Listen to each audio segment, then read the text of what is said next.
হ্যাঁ, প্রথমেই আমি তোমাদের কাছে স্বীকার করছি যে পরিবেশবিদ্যার 2024-এর প্রশ্নপত্র সত্যি একটু হলেও কঠিন হয়েছে। ঘুরিয়ে এসেছে অনেক এমসিকিউ কোশ্চেন। তো আজকের ভিডিওতে সম্পূর্ণ প্রশ্নপত্রটি থেকে আমি তোমাদের মধ্যে এমসিকিউ সঠিক নির্ভুল সমাধান তুলে ধরবো। তো সম্পূর্ণ ভিডিওটি অত্যন্ত মনোযোগ সহকারে দেখো। প্রথম পার্টে আমি এমসিকিউ, তার পরবর্তীতে এসিকিউ এবং লং কোশ্চেন অবশ্যই তোমাদের সামনে তুলে ধরার চেষ্টা করব।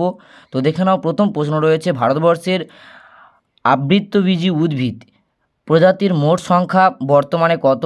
14,500 হবে সঠিক উত্তর। তার পরবর্তী, মায়া সভ্যতা পৃথিবীর কোন গোলার্ধের সাথে যুক্ত ছিল?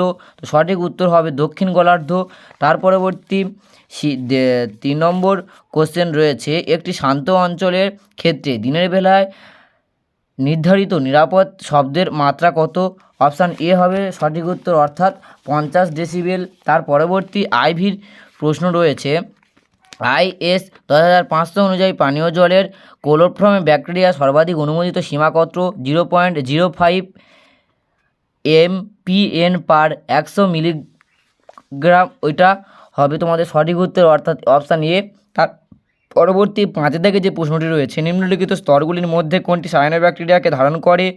অপশান এ হবে সঠিক উত্তর, অর্থাৎ অ্যাজোলা জৈব সার। তার পরবর্তী আইভির দাগে প্রশ্নটি রয়েছে, সুস্থায়ী উন্নয়নের নিরিখে বাণিজ্যিক ঋণ গৃহীতার জন্য নিচের কোন শংসাপত্রটি বাধ্যতামূলক করতে হবে?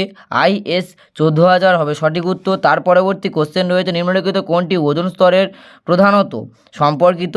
সঠিক উত্তর হবে অপশান সি, মন্ট্রিল প্রোটোকল। অর্থাৎ কোন চুক্তি সেটাকে এখানে লিখতে বলা হয়েছে, অপশান মন্ট্রিল প্রোটোকল হবে সঠিক উত্তর। তার পরবর্তী কোশ্চেন, ভারতের কোন রাজ্যে সঞ্জয় গান্ধী ন্যাশনাল পার্ক অবস্থিত? মধ্যপ্রদেশ হবে সঠিক উত্তর। কেউ যদি উড়িষ্যা লিখে আসো, সেক্ষেত্রে আমি একটা কথা বলছি, উড়িষ্যাটা কনফিউশন ধর্মী লাগছে আমার ক্ষেত্রে এখনও। যদি কোনো কারণে আমি মধ্যপ্রদেশটা ভুল হয়ে থাকে, তো অবশ্যই আমি ভিডিওর ফার্স্ট পিন কমেন্টে জানিয়ে দেবো। তবে এক্ষেত্রে আমার সম্ভাব্য ধারণা বা যতটা ক্লিয়ারলি আসছে, মধ্যপ্রদেশ হবে সঠিক উত্তর। তার পরবর্তী IX-এর কোশ্চেন রয়েছে, প্রবাল প্রাচীর ধ্বংসের প্রধান কারণ সামুদ্রিক দূষণ। তার পরবর্তী, পানীয় জলের বিশুদ্ধতা মাপবার সূচক হলো এদের সবকটি সঠিক। তার পরবর্তী XI হলো যে প্রক্রিয়ায় কেঁচো কঠিন পদার্থের পচন ঘটায় তাকে বলে ভার্মি কম্পোস্ট। তার পরবর্তী X2 এর কোশ্চেন রয়েছে, আফ্রিকার প্রধান হিমগাই মটরের আধুনিক কত শতাংশ শস্যের সাথে সেখানে চাষ করা হয়? এক্ষেত্রে 50% হবে সঠিক উত্তর। তার পরবর্তী কোশ্চেনগুলিতে আসবো। তো MCQ কোশ্চেন দেখা যাচ্ছে এবছর প্রচুর পরিমাণে কিন্তু ঘুরিয়ে দিয়েছে।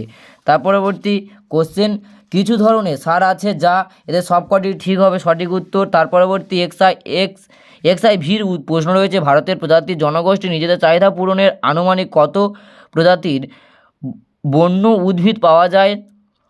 অপশান বি হবে সঠিক উত্তর, 5,000। তার পরবর্তী, উত্তরবঙ্গে হাতির প্রাকৃতিক আবাসস্থলের শতাংশ সংকুচিত হয়ে যাওয়ার চা বাগানে রূপান্তরিত হয়েছে 20%। তো এটি আমি একেবারে শুধু সম্ভাব্য আমার ধারণার উপরে ভিত্তি করে উত্তরটা তোমাদের সামনে দিয়েছি। এক্ষেত্রে এটা কিন্তু এদের কোনোটাই নয়ও হতে পারে, কারণ তোমরা কোশ্চেনের পেপারের ক্ষেত্রে অনেক জায়গায় দেখতে পাবে কিছুটা কনফিউশনধর্মী কোশ্চেন দেওয়া হয়েছে। তো আমি আগে একটি কোশ্চেন বললাম, এবং XB 2024-এর কোশ্চেন পেপারে থাকা 15 নম্বর দাগের এই কোশ্চেনটি 20%ও উত্তর হতে পারে। আবার যদি কোনো কারণের জন্য 20% উত্তর না হয়, এদের কোনোটিই নয় হবে সঠিক উত্তর।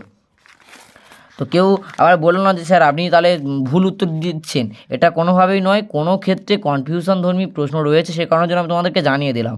অবশ্যই যদি তোমরা কেউ উত্তর জেনে থাকো, সঠিক উত্তর আমাকে কমেন্ট লিখে জানিয়ে যেতে পারো, কারণ তোমাদের মতামত আমাদের কাছেও গ্রহণযোগ্য। ভারতবর্ষের রিজার্ভ বোর্ড আইন কত সালে প্রণয়ন করা হয়েছিল? এটা হবে 1956 হবে সঠিক উত্তর। তার পরবর্তী নেক্সট কোশ্চেন রয়েছে, নিম্নলিখিত জৈব সঞ্চয় জৈব বিবর্ধনের জন্য দায়ী DDT। তার পরবর্তী হচ্ছে, শস্য পোকা নিয়ন্ত্রণের ক্ষেত্রে আগাছা নির্মূল হলো এক প্রকার রাসায়নিক পদ্ধতি। তার পরবর্তী হচ্ছে, সজীব প্রয়োগের উপকারিতা হলো এদের সবকটি ঠিক হবে সঠিক উত্তর। তার পরবর্তী হচ্ছে XX কোশ্চেন রয়েছে, সজীব আগাছানাশকের একটি উদাহরণ হলো সূর্যমুখী। তার পরবর্তী, আবাসস্থলগত বৈচিত্র্যের অপর নাম প্রজাতিগত